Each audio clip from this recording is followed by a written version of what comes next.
turismo sem poluição. Você vai conhecer o carrinho elétrico que faz um passeio ecologicamente correto pelas ruas de Curitiba. Falando em fazer a coisa certa, no programa de hoje a gente mostra a restauração de roupas usadas, um jeito de renovar tudo sem jogar nada fora. E o trabalho voluntário que ajuda a diagnosticar e cuidar de quem tem autismo. Amanhã entra no universo dos autistas para mostrar como é possível conviver com as diferenças. 12 de maio de 2011. É amanhã. Bom dia!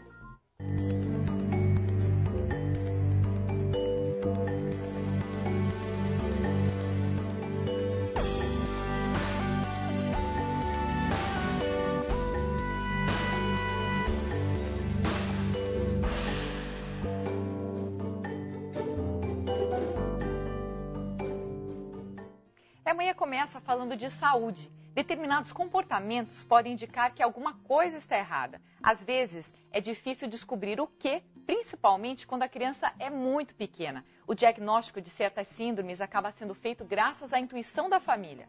Não falar, ser fechado e pouco afetivo são características que podem indicar autismo. Amanhã mostra agora o trabalho voluntário de estudantes de psicologia que ajudam a diagnosticar e cuidar de crianças autistas em creches de Curitiba.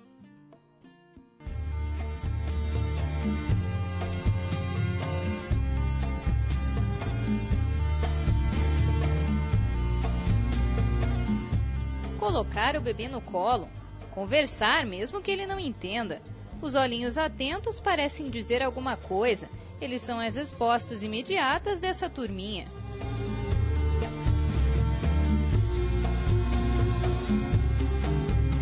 O problema é quando não existe reação a esses estímulos. Isso pode ser um sinal de autismo. Em Curitiba, um projeto reúne estudantes que estão prestes a se formar em psicologia, que analisam o comportamento dos pequenos nas creches da rede municipal. Entre outros pontos, elas observam se há trocas de olhares entre a criança e os educadores e se ela reage à ausência dos mesmos. Os sinais do autismo surgem nos 2 primeiros anos de vida. Por serem tão precoces, eles acarretam prejuízos no desenvolvimento da linguagem e da capacidade de interagir e de brincar. Quanto antes eles forem detectados, menores serão as chances da criança desenvolver um quadro patológico.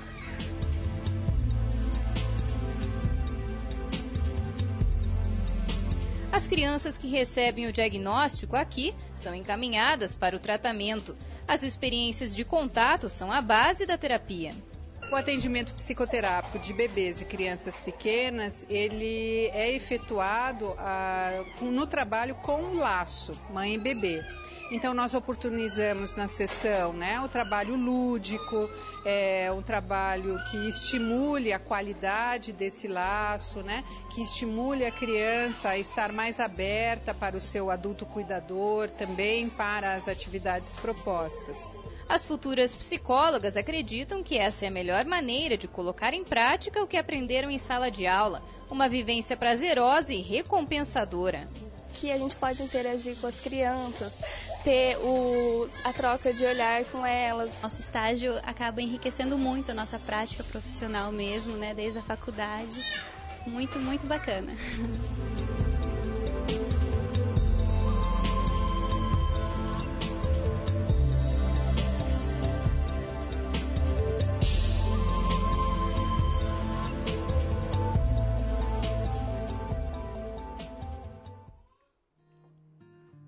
E sempre é bom ter mais informações sobre esse tema. Por isso, a gente recebe aqui no estúdio uma das coordenadoras do projeto mostrado na reportagem, a psicóloga Leda Bernardino. Bom dia, Leda. Seja bem-vinda, amanhã. Bom dia.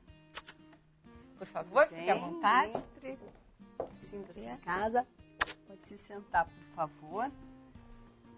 Leda, a gente viu ali na matéria a importância de diagnosticar o mais rápido possível, quanto antes melhor, Mas vamos falar sobre o autismo, então, como um todo. Tem cura?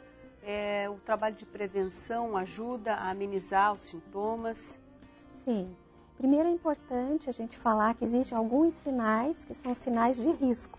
Na verdade, eles não identificam o autismo em si. Eles identificam certos riscos que a criança tem de vir a desenvolver o quadro. Então, por isso é possível fazer um trabalho de prevenção. e evitar que o quadro autístico, propriamente dito, ele se instale, porque aí é bem mais difícil de você poder intervir, né, nos sintomas do quadro.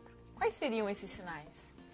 Esses sinais são principalmente a dificuldade que a criança tem de trocar olhares, né? Então, normalmente as crianças olham muito para a mãe, né, para o pai. Todas as situações são muito sociais, são de interação. E a criança evita a maior parte das situações de interação. Então, ela não troca olhares, às vezes ela evita ativamente esse olhar, né? E também ela não é uma criança que faz gracinhas assim para agradar o outro. Então, ela não procura convocar, né, a mãe, o pai, a fazerem alguma atividade com ela. Isso desde bebê? Desde bebê.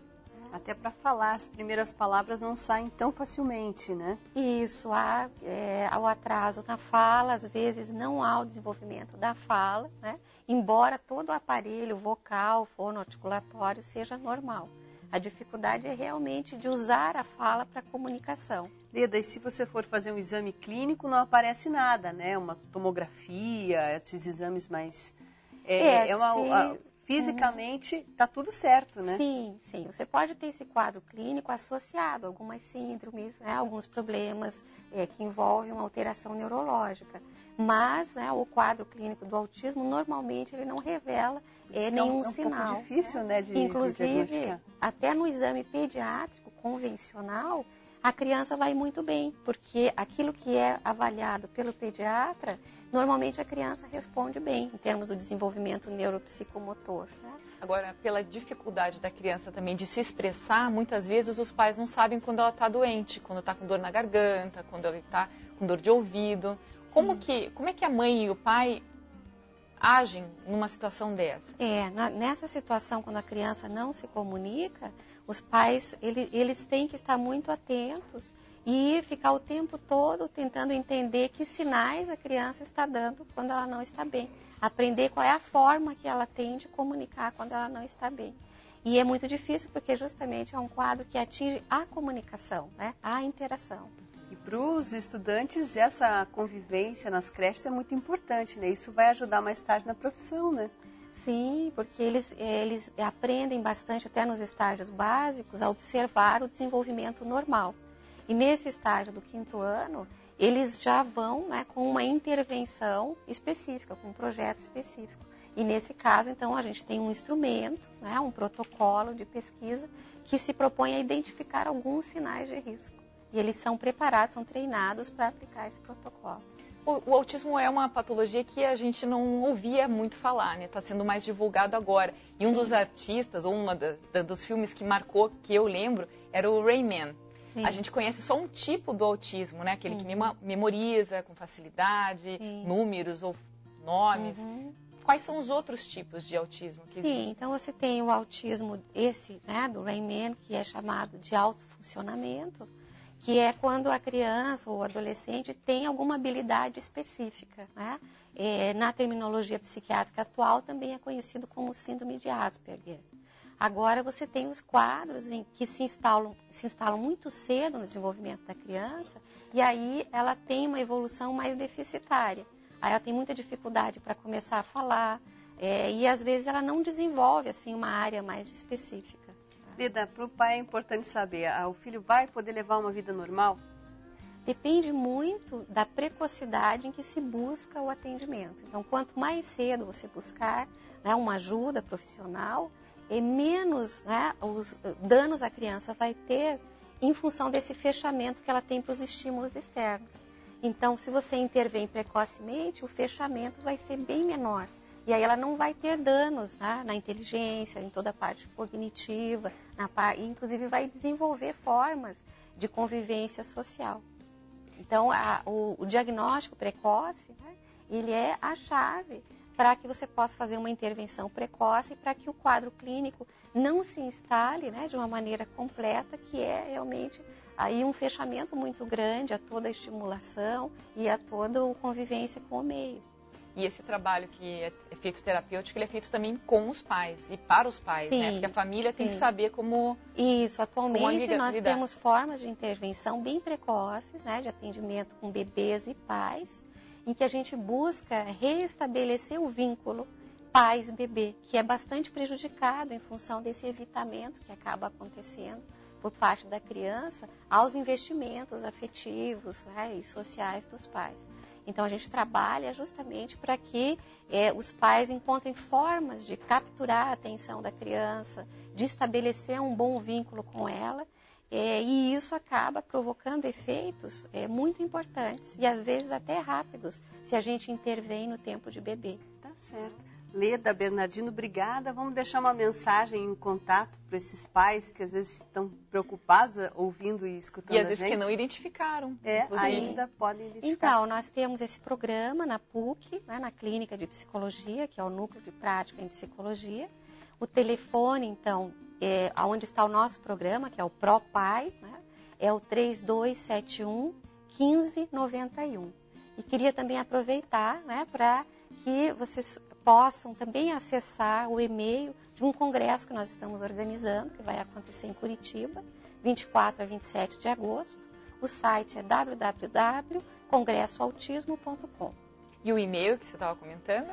O e-mail é psiclin, né, com N no final, @pucparaná.br. Obrigada, Leda, mais uma vez pela participação aqui com a gente. Muito obrigada, Leda. Roupa velha com cara de nova. As ideias podem transformar seu guarda-roupa. Você vê daqui a pouco. E o carrinho elétrico que leva para um passeio ecologicamente correto é logo mais depois da previsão do tempo. Curitiba, máxima de 26 graus e mínima de 12. Paranaguá, máxima 26 e mínima 17. Londrina, máxima de 26 e mínima de 14. Maringá, máxima de 28 e mínima de 17 graus. Cascavel, máxima 27, mínima 12. Foz do Iguaçu, máxima 28 e mínima 17 graus. Ponta Grossa, máxima de 23 graus e mínima de 10. E Guarapuava, máxima de 26 e mínima de 12 graus.